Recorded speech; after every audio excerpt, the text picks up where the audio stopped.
images coming in this morning after the destruction.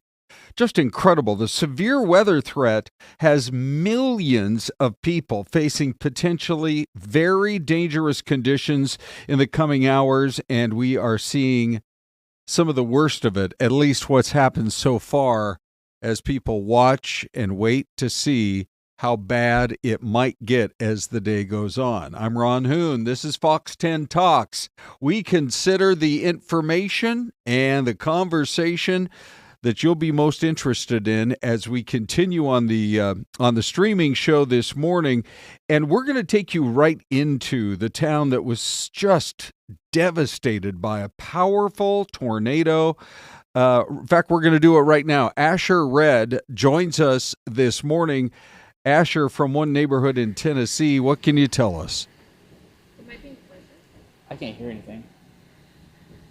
Hey, Asher, it's Ron Hoon out in Phoenix. If you can hear me, take it away. Yeah, and this is a very devastating scene. Some people who are just now starting to come back home to see what used to be their homes. The roofs are ripped off. The houses are not on their foundations anymore. But I want to draw your attention to what's going on behind me. This is a group of volunteers, crews that are working to clean up debris, working to also get supplies to people who need it the most. This is one of those situations where it's all hands on deck. We've got people from multiple states who are coming here to help out, and that's just a small part of it. I spoke with one man who lives just down the road from where I'm standing right now, and thankfully he was not at his home when the tornado hit. It's an EF3 tornado with 140-mile-an-hour winds. Thankfully he wasn't home. He was at a nearby storm shelter, but much of his belongings were really sucked out of his windows and thrown a couple hundred feet into a field. At once I was asleep and he woke up and he said the sirens are going off, and we just like, well, maybe it's just another fluke, But we gets up and we head down to the old county courthouse down here. Gets up this morning, come back and assess everything, and this is what we turned out to see.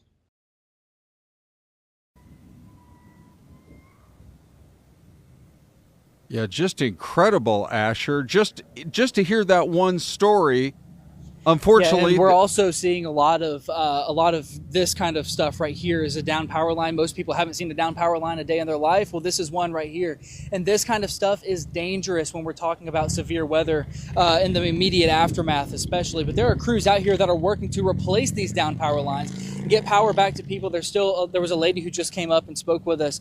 She still doesn't have power, and that's what's wrong with some of these neighborhoods. A lot of people weren't able to call yesterday their family members and let them know they were safe because there was no cellular signal out here. And thankfully, much of that is starting to come back. People are now on the grid for the most part. It's just about getting a lot of this debris out of the road. In Selmer, Tennessee, Asher Red, back to you. Okay, Asher, I'm going to try one more time. I'm not sure if you can hear me right now or not, but have you heard from town officials or emergency officials the overall level of damage in that town? I mean, are we talking 30% of the town destroyed, 50%? What do you hear?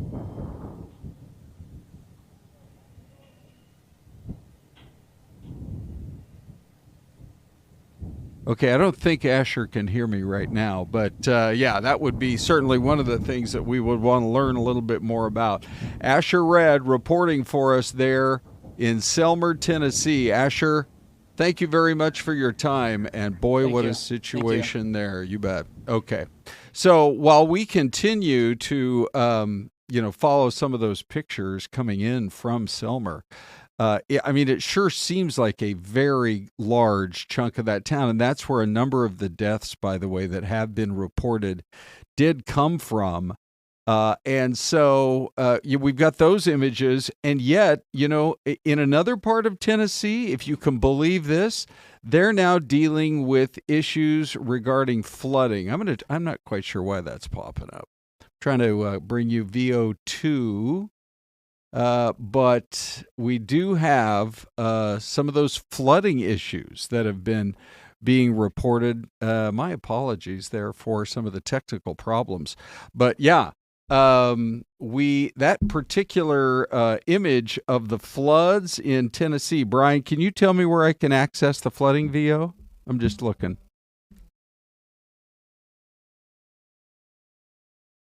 There we go. Oh, thought I had it for just a second. There we go, over there on VO5. So this is exactly what they're dealing with there with these submerged cars. This is in Green Hill, which is outside of Nashville, and the Weather Service issued some 70 severe storm warnings and 21 flash flood alerts already.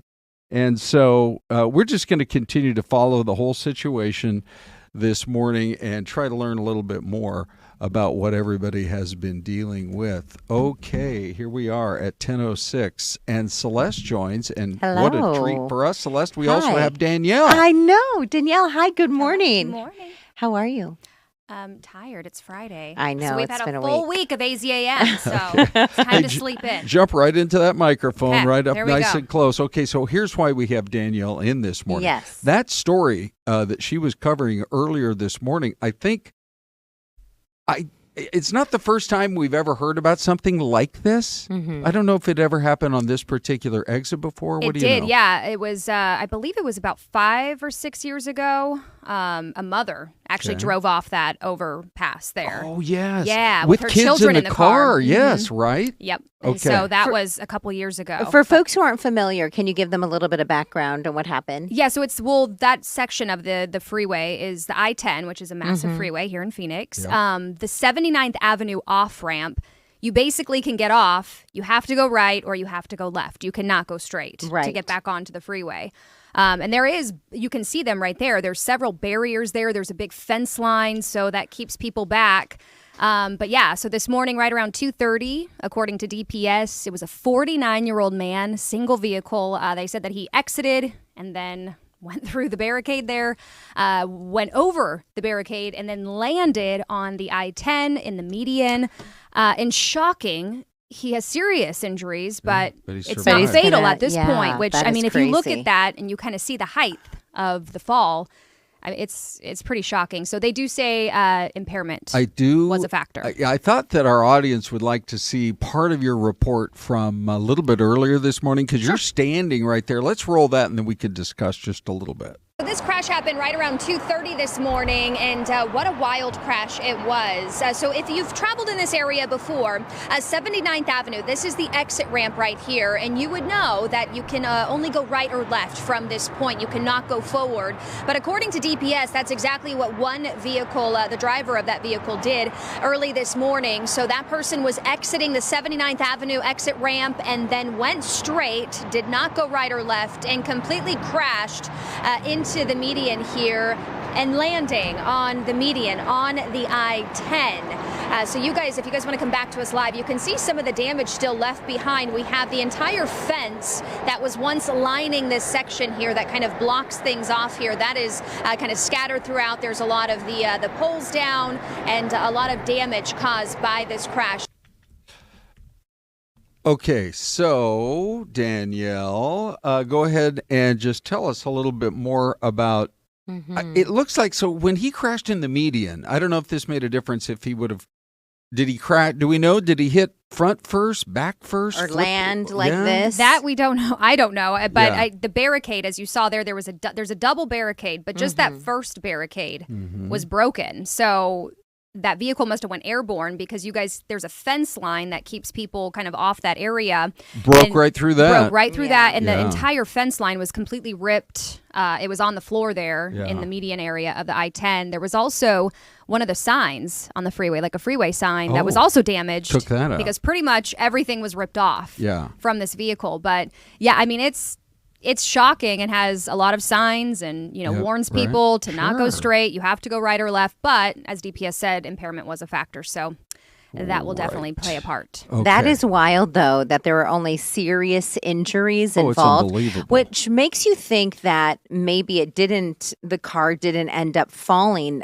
front first. Nose first, Yeah, yeah, nose right. first. Because if that was the case, don't you think like the full hood would have there would have been more damage in term, to the front and seat I wonder area. if the fact that he landed in a softer area with the gravel The dirt. and the dirt instead of boom On the right onto the concrete. concrete where there's Yeah. no give. I wonder if that might have been the difference between life and death. We don't know, but it's possible. Possible, yeah. And we didn't see the car because the car had already been towed, which is another thing that DPS, sometimes when stuff like this happens, I mean, the freeway is closed for hours and hours. This was just 2 hours it was closed. Okay. So it wasn't a long time. And how many times have we heard when someone's impaired and they're in the middle of a crash, they're the ones that survive, They're the ones that survive. We hear that time and time again. That's a good point. Nobody really knows why. Yeah. Some people exactly, but- speculate that it's because when you're under the influence, maybe those people are more like they're not as tense. They don't tense up because they're under the Right. influence. We Yeah. really have no idea. But it's Right. time and time again, I feel like we report that. Yeah, and I'm sure we'll get an update on his condition. But 49-year-old man from Glendale. Yep. Also, speed could have been a factor. Right Gotta there, be, you're on right? the off ramp. It's got to be. Yeah, definitely. Okay. All right, Danielle, thanks for your bet. report on that. bet. And It's good to see you, Danielle. Welcome to you. the stream. Yeah. Thank you. Yeah, we love having Danielle pop in for Everyone in the visits. chat box said good morning to Danielle. Of course they Yes, they did. Yeah. Absolutely. Okay, so Celeste, on to this next story now, which to me is very interesting, where the Attorney General held one of these town halls and announced last night a 9th lawsuit against President Trump. This was in Mesa. That's over the executive order seeking to tighten up the voting rules, including requiring proof of citizenship in order to vote in the federal races. Yes. Meaning president, senator, member of Congress, that kind of thing. But she's already filed a bunch of other lawsuits, including over birthright citizenship, public health grant cuts, federal funding, and et cetera. And so, a lot of lawsuits, and a lot of them seem to be emanating from right here in Arizona. When we come back after the break, we're going to get into people's opinions on this because it's today's poll question. Yes, it is. Yeah. Okay, so let's do that. We are going to take a break. Thank you to everybody who's been joining us this morning. Celeste, any comments you want to share real We quick got lots before of the great break? comments. Okay. Folks are saying good morning in other languages. Really? Yeah. We've got some viewers from around the world? Well, and from Southern Arizona, the Tohono O'odham Nation. Oh, nice. Yeah, so Who's we that? have some. Let me kind of move up in here. Rando Pablo, he said good morning, and I said, what language is that? And someone said it was in from the Tohono O'odham Nation. Love it. Okay, So- we'll have more in just a second. Here's your mystery cam.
All right. Wherever it is, Celeste, it is a pretty town with lots of nice hills and a few farms out there in the distance. Oh, it looks pretty. I'm going to go like a West Virginia just for fun. Okay. But we do have a Kentucky from Linda Montearth in the chat.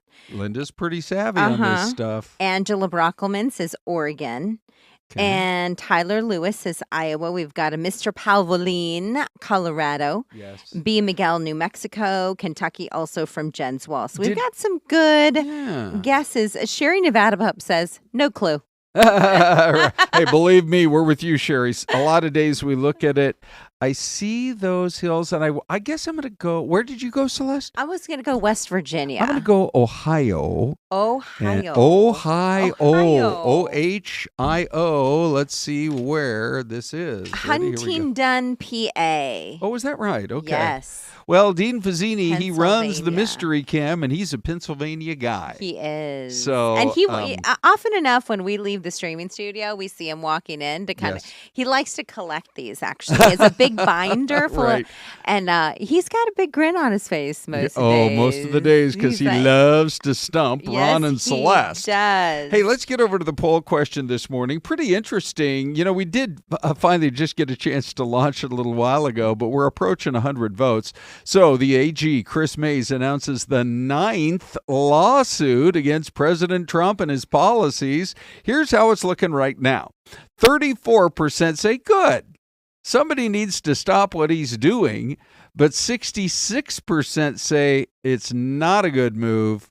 Don't be surprised if this is kind of the era that we're moving into. Mm-hmm. Don't be surprised if the next Democrat in the Oval Office gets sued a lot. So I have a couple of comments down below this poll question. So Judy LU 3344 says all of these lawsuits without discussions is proving lawfare is alive and well. That is, people have used that phrase a lot in the last couple of months, right? Mr. Palvoline 1978 says, let's give the president a chance to do something different.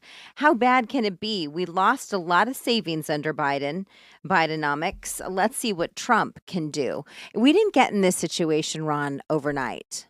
And so it's going to take a little bit of time to get out of this situation. Are you talking specifically about the economy and the tariffs and everything, Bidenomics, all the printing of money and stuff. Yes. And it's just a lot of different things that took place. You know, I actually have heard some discussion today amongst sort of financial talking heads saying when Donald Trump came into office, he knew that somehow the economy was too red hot and it needed to come down in order to bring interest rates down. Yes. And so if there's some short-term pain, now nobody knows what short-term means. Right. Right? Right. I mean, it could mean a month or it could mean 6 months. Or a year, unfortunately. We don't want to. A year. Yeah, you never know. But all of a sudden today, the mortgage rates are really starting to drop. 7.25% a few weeks ago, 6.6 today. And the odds that the Federal Reserve is going to cut interest rates have gone from 1 to maybe twice this year to now 4 interest rate cuts over the course of this year to try to prevent an actual recession from happening. Well, think about it. I mean, people who've wanted to buy a house or a property or a condo, it has been unattainable for a long time. Yeah. Because or people want to move to different parts of the city or different cities. They're like, well, I could sell my home and make a lot of money because of a lot of equity in it. But where am I going to go? And why would I want to give up the great rate that I currently have? All right. So let's see what's happening right then. now. By the way, the market is at its low of the day. So we were down 16, almost 1,700 points yesterday. Add another almost 2,000 to it today. And we're talking about 3,700 points down as some pressure, there's the pain. I mean, it's pretty unusual to see the Dow down almost 5%. I mean, anymore, it's not unusual to see it up or down 1%. But boy, that's a pretty big number. And a lot of it has to do with what's going around the rest of the world, because most of those countries need access to the U.S. market more than we need access to, say, Poland's market or the UK's market or, selling to wherever, Italy or Slovenia or whatever. They need access to our market. We're the biggest, richest economy in the world. Somebody made this comment earlier today was, well, our iPhone. Oh, Ron, was it your story where you talked about iPhone prices could potentially rise? Oh. Yeah, because some of those come from Asian nations. Right. And so, hey, why don't we build a big warehouse out by your house in East Mesa? We already near have Eastmark. Way too many warehouses, Celeste. Why don't we start making iPhones in Arizona? Correct. Well, actually, I think some of that is happening now. Yeah. Let's make it happen. This is interesting. So More Ford came out this morning and said, here's our game plan for how we're going to deal with this new era. And so they say that for April and for May and first couple days of June, yes, they're going to let people buy their vehicles at employee pricing levels on 24 and 25 cars, and we're talking about everything from gas to hybrid to plug-in, and it's for all of the Ford and Lincoln vehicles. And they also are going to throw in a complimentary home charger if you get the EV, and standard installation. Because somebody's got to come out there and wire it in. Mm-hmm. So, it's interesting. Car dealers are creative and competitive. And so, we see this going on, and it makes you wonder, okay. Look who's here, Ron. What's that? I think we see someone walking in hot walk. Hot walk. Look at that. Brian, at that. hi, good morning. Welcome to the stream, buddy. Cool. Never been back here before. Last time I saw you was in a tiny little closet over Correct, right? With the fan and the blowing curtain like we were in, Madam So-and-so's palm reading. Yeah, no, we've got a little more big time. Yeah, you're big time now. But we're really big time because we got Brian on. Pressure's on. Right, yeah. This is just great. So as part of our new kind of streaming service that we're providing, we've got you and me at 10. We have Ty and Anita at 11. Yes. We're going to have incredible coverage next week from Justin Lum, when it comes to the Doomsday Mom trial. But we also have all these new cool segments coming up. And Brian came up, you and your team, with a really cool idea. Tell us about it. Tell us about your team, too. Right up into that microphone so we can hear Does you. team mean two? Is that I think team, more than one is more team. than one is team. Yes. Yeah. Brian Kay, as I'm sure you know him, just fantastic guy. So creative. Yeah. And he's out there directing me like he's Steven Spielberg. And he's right all the time. He's like, no, don't do it that way. Do it this way. And I'm like, I know. And he's kind of bossy sometimes. He can we just keep him fed. Keep him fed. So what's the title of your new segment? It's called What's in a Name, Arizona. Okay. So I'm going to ask our other Brian. We have a minimum quota of Brian's. Yeah, we haven't reached it yet, though. Which VO am I going to call up, Brian, for these next two? All right, let's go first to Y. And tell us exactly why. Why is why there, and why is it called Y? Why not? And who's on first? Exactly. So, there it is. We were there a couple of weeks ago, and So it's kind of on the way to Rocky Point, basically. Mm-hmm. If anyone has been through there, that's probably why. So that's the main digs right there, the Why Not Travel Store. Yeah. Super friendly people in that town, by the way. I mean, just as welcoming as they can be. But a lot of people stop in there not only just to get, a little gas and a little drink and chips for the road, but you can buy the Y Arizona T-shirts and bumper stickers and all that kind of thing. So it's kind of got a little niche thing going there. Okay. Right next to that is Granny's Kitchen. Great food. People come from all around. Wow. Mexican food mainly, but you can get whatever you need. Did you guys stop in for a meal? Oh yeah. Okay, what'd you have? Yeah. What were your two sides? I mean, you probably got a burger, but what were the two sides? I had the chimichanga. Chimichanga. I actually didn't eat because I'm on a diet right now. My pants and shirts have gotten a lot tighter lately. I don't know if they shrunk in the wash or not, or that's probably exactly what happened. What happened. But I think BK had a burrito.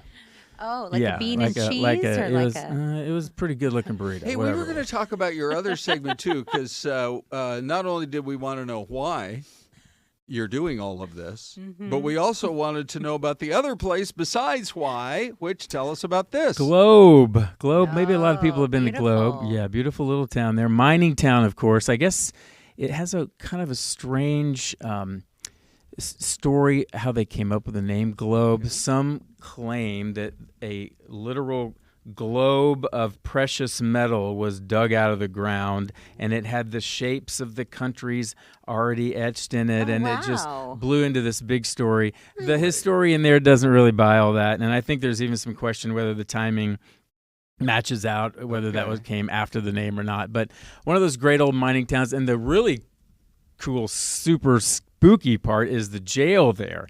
I mean, it's the real deal. They've had nationwide haunted shows go in there, and I mean, if you were a bad guy back in the day, you did not want to end up in that Globe jail. Yes, right. I mean, there are so many stories that come out of Globe. When can we see these great reports? I have from no you? idea. I think Globe is already out there on our Okay. Fox app, and I think Okay. Y's debut is Yeah. Monday. Okay. That's what I've been this told. coming Monday. This coming Monday. Basically, we just tell people, keep it. If you don't have the app yet, we Yeah. love you if you're watching on YouTube. Be sure to go get the Fox Local app. And during the time that we're on the air with the newscast on TV, the little QR code is right there. So grab it. And then we have all of the stuff that we do. But Yeah. the other things that are on there, from the drone zone to what you're doing, it's great. I got to mention, Brian, that you're getting a lot of thumbs up in the chat. Oh, good. And here's why. Because I posed this question. Here's why. Celeste. Look at her. Because folks are saying they want to hear more about cities outside of the Phoenix metro area. Well, that's You know, perfect and, for and, this, I, and I right? think there's a lot going on in Arizona that we don't always hear about because they happen in smaller towns.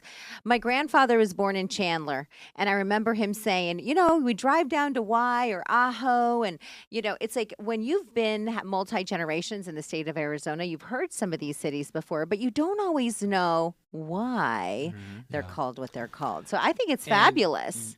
Congratulations, then. And Sounds like I'm from really a small town. I think I told you last time. That's kind of what sparked my interest, because I'm like, small towns, are they, where do they come from? Why are they still here? Are they dying? Yeah. And don't forget, we got a new one coming up. Prescott. Why is it called Prescott and not Prescott. Prescott? Love it. That's coming up soon. Right now.